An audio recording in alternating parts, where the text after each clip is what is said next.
I think a Thundercat episode has long been overdue. I really want to cover more of the essence of his art on this one and more from a personal perspective, including the lessons that he's learned along the way. Modern bassists are amazing people. Joe Dart, Robert Trujillo, Les Claypool, David Ellefson, and the list goes on. One of the more interesting people on that list is Stephen Bruner, aka Thundercat. And yes, a maddening fusion of amazingly complex bass melodies and his falsetto is just the tip of the iceberg when it comes to what makes his work special. Soulful jazz fusion is such an interesting combination, to say the least. You want to talk about his influence? Kendrick Lamar's Damn and To Pimp a Butterfly, Kamasi Washington's Heaven and Earth, and the epic Erykah Badu's New Amerykah, Janelle Monáe's Dirty Computer, and records by Mac Miller, Flying Lotus, Childish Gambino, Travis Scott, Kali Uchis, Jhené Aiko, Moses Sumney, and the list keeps going on there as well. And yes, his name stems from the American-Japanese cartoon Thundercats. And before I continue, I think it's important to realize Steve's true approach to the world and the current climate for people. He asks those questions about existential dread, the ones about existence, but at the same time, happy that he can laugh through a lot of it while knowing that life comes at you quickly.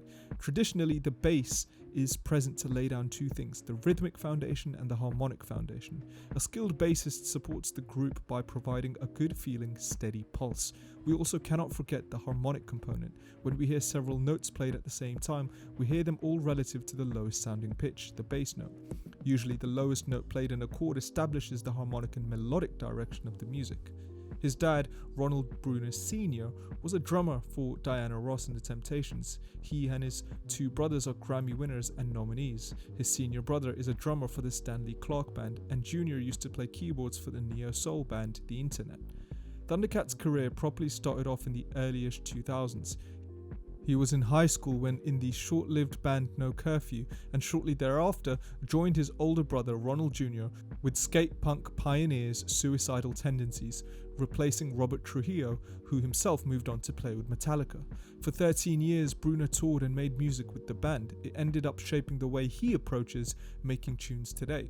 Imagine touring for 13 years, 13 whole years. And keep in mind, Robert Trujillo, the man he replaced, is also one of the most phenomenal bassists alive. Seriously, look up Robert's solos. And that leads me nicely onto Flying Lotus. Why is he important, you ask? I've already got an episode on him, but in short, his arrangements, compression, use of noise, layers, and high EQ percussion makes him unique in the sonic universe. Oh, and he founded Brainfeeder, an independent record label in LA for which Thundercat signed to.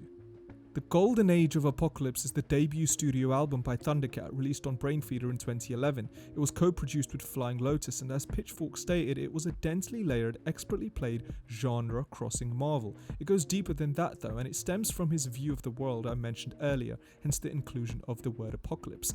Like, think about the madness going on in all parts of the world, simultaneously as you watch this video, right now. It's that contrast of chaos I'm talking about. Also, keep in mind that Bruner was always in church as a kid. In a 2011 interview, he mentions, and I quote, "A lot of the time, I just want to be used by God. That's just what I really want out of what I do, whatever that entails. I try my hardest to listen to God and what he's trying to say to me, or if he's trying to say something to me, if there's nothing to be said. He's always led by that supernatural force."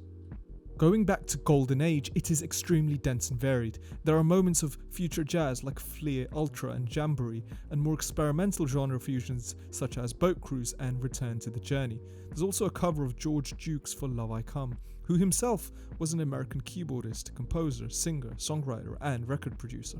Also, the bass solo, 3 minutes in, absolutely ridiculous. And keep in mind, he enlists a star-studded cast. Erykah Badu to members of Sarah, pianist Austin Peralta, and his own Grammy-winning brother, drummer Ronald Bruner Jr. There's the erratic and fast-paced Daylight, which has tones from a bluesy piano, a strong synth, snapping beats and that unforgettable warm bass. There's Walkin', an upbeat soul strutter powered by Bruner's digitally distorted plucks, specifically plucks. I could go on, but I'll let you discover this whole gem. Before I talk about his next album, let me just state a quote from an old interview of his that I really resonated with. There's always the opportunity to not make sense of something. You can find a reason why not to do something, but sometimes it's better for you just to put yourself in the line of fire and figure out where you fit in. Press left on the keyboard to replay that line and think on it. His next album, Apocalypse, was released in 2013, and in my eyes, This is the Raccoon said it best. I quote, "Sometimes Thundercat is at the controls as beautiful soulful melodies lead at the forefront. Then within a few minutes a whole track can disassemble into strange noises and awkward time signatures as Lotus shifts things back his way. That gives it a pretty interesting dynamic, like listening to somebody play an R&B vinyl while someone else puts deep scratches all across it and keeps flicking the speed switch. And look, let's not overlook the phenomenal use of samples here in this case. On Lotus and the Jondi, the Stylistics were sampled, who are an American Philadelphia soul group known for their ballads. And then the track A Message for Austin samples Ryuichi Sakamoto, an extremely celebrated Japanese composer, singer, songwriter, record producer, activist, and actor. Apocalypse is quite a crazy sounding record that does indeed delve into psychedelic and strange mental changes and freakouts, but with tones of funk and some pop sense and structure. There's a song that best represents these emotions. It's X, the second single off of the album. It sounds retro, but new age at the same time, and always note that ridiculous bass line in the background, just in the background, keeping up the tempo feeling constantly. The song is a complete story of a New Year's party caused by, yup, you guessed it, ecstasy. Simultaneously, you could argue it's a metaphor for reckless desire and dopamine.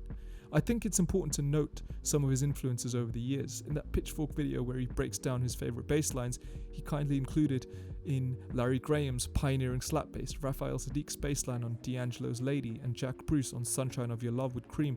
And undoubtedly, we also cannot forget Pino Palladino, a prolific session bassist who played with Jeff Beck, D'Angelo, and the John Mayer trio. And we have to cover one of his custom basses before we continue, just a gear check. According to Mixdown magazine, it's a 2012 custom shop model made in Ibanez's LA factory.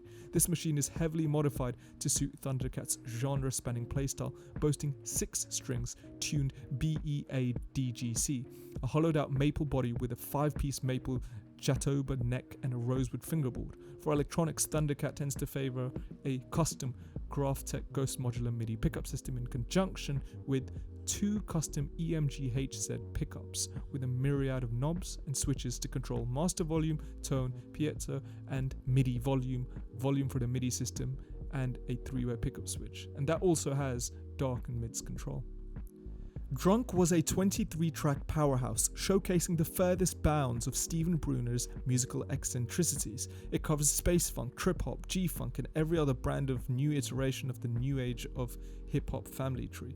And as Transverso Media said, it's more of a hip-hop adjacent record that has every intention of masquerading as an R&B record. Now, there isn't a heavy theme that is continuously present, but it's a phenomenal comedy absurdist piece while also having excellent musicality.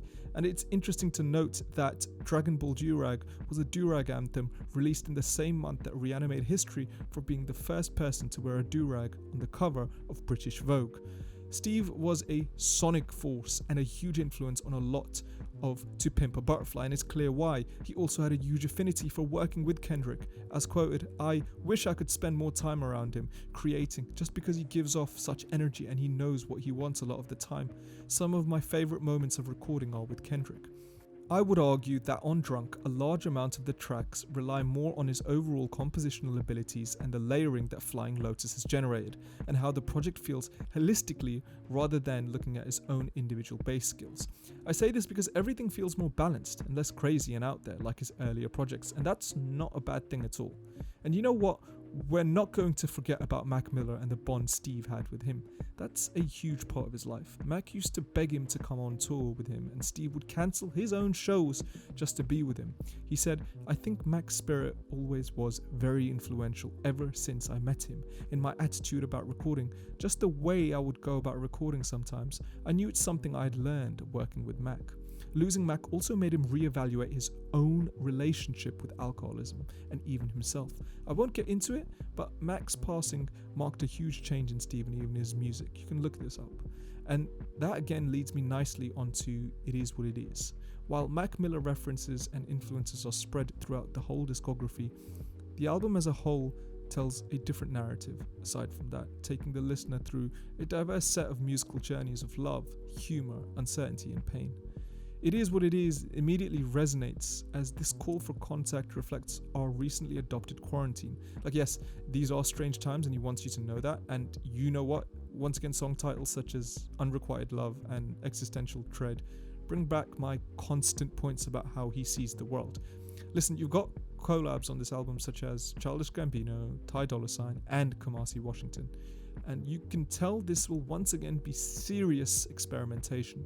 But interestingly, in uncharted territories to before, I must say. Crazy jokes, insane, but also sometimes smooth bass lines, and then the 1980 synths. Yes, the staples are all there, but there's a mixture of really mellow moments, which are disguised also as party record moments.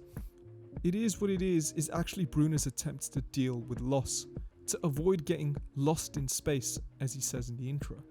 Kamasi Washington is someone who we cannot overlook. Born into a musical family in Los Angeles, jazz musician Kamasi Washington attended the prestigious Hamilton High School of Music, followed by UCLA. He's toured and recorded with Snoop Dogg, Raphael Sadiq, Kendrick Lamar, Gerald Wilson, Lauryn Hill, Mos Def, Chaka Khan, among others. His enormous, groundbreaking piece, The Epic, is a jazz staple. When asked whether he likes finding melodies first or chord changes first, he said they go hand in hand. I think his response to this is an apt summary of his work to date. And I quote, "Sometimes I'll hear the changes first and I'll ask myself what I'm supposed to find inside the harmony. Every once in a while I'll be hearing a melody and I'll try to create the changes around it. It comes from different places and I try not to be scared or put myself in the way of limitations.